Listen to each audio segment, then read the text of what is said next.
दो दोस्त एक साथ एक ही कंपनी में काम करते थे, दोनों की सैलरी बराबर थी। लेकिन 10 साल बाद एक आलीशान बंगले में रहता है और दूसरा अब भी महीने की आखिरी तारीख का इंतजार कर रहा है।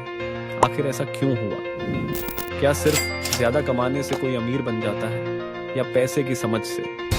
आज हम बात करेंगे रिच डैड पुअर डैड की, वो किताब जिसने लाखों लोगों की जिंदगी बदल दी।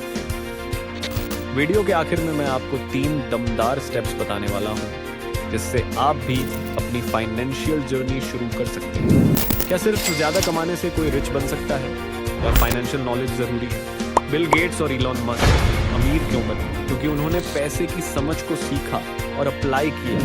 2 पिताओं की सोच। असली फर्क, एक पिता अपने बेटे से कहता है अच्छी नौकरी ढूंढो, दूसरा कहता है खुद का बिजनेस बनाओ।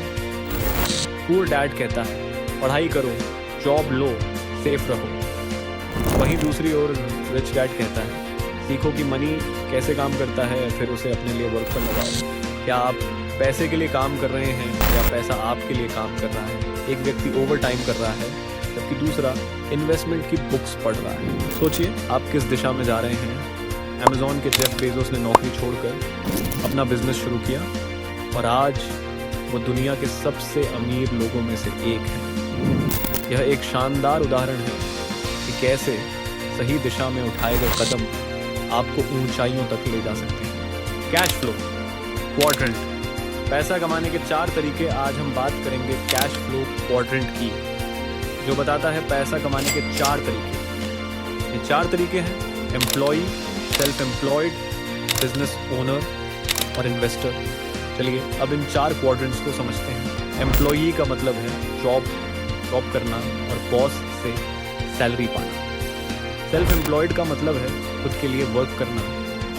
बिजनेस ओनर का मतलब है एक सिस्टम बनाना जहां दूसरे लोग आपके लिए वर्क करते हैं। इन्वेस्टर का मतलब है मनी लगाकर मनी से मनी कमाना। अब मान लीजिए आप एक डॉक्टर हैं और खुद मरीज देखते हैं तो आप सेल्फ एम्प्लॉयड हैं। लेकिन अगर आप एक हॉस्पिटल खोलते हैं और दूसरे डॉक्टरों को हायर करते हैं तो आप बिजनेस ओनर ना।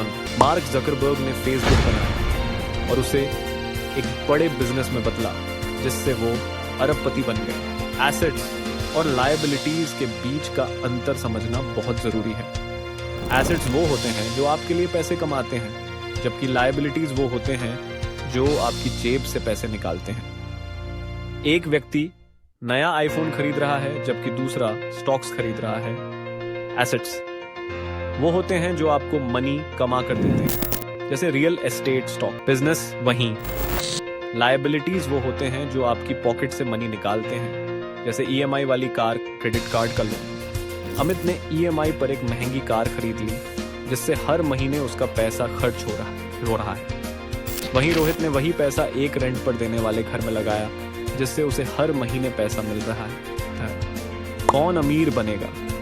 जवाब साफ है, रोहित। अगर 10 साल पहले आपने एप्पल या टेस्ला के स्टॉक्स खरीदे होते तो आज आपकी नेट वर्थ करोड़ों में होती। फाइनेंशियल एजुकेशन या कहें वित्तीय शिक्षा स्कूल में नहीं सिखाई जाती। अगर आपको रिच बनना है तो फाइनेंशियल एजुकेशन को सीरियसली लीजिए। वॉरेन बफेट बचपन से ही इन्वेस्टमेंट की किताबें पढ़ते थे और आज वो दुनिया के सबसे बड़े इन्वेस्टर्स में से एक हैं। एक व्यक्ति सेविंग कर रहा है वर्सेस दूसरा स्मार्ट इन्वेस्टमेंट कर रहा करती है।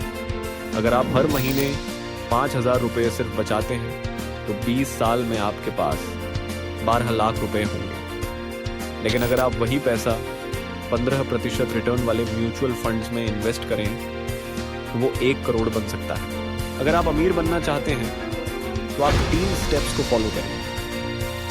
स्टेप 1, अपनी लायबिलिटीज कम करें। ईएमआई और क्रेडिट कार्ड का यूज सोच समझ कर करें। स्टेप 2, एसेट्स बनाना शुरू करें। एसआईपी, स्टॉक्स, बिजनेस या रियल एस्टेट में इन्वेस्ट करें। स्टेप 3, अपनी फाइनेंशियल एजुकेशन बढ़ाएं।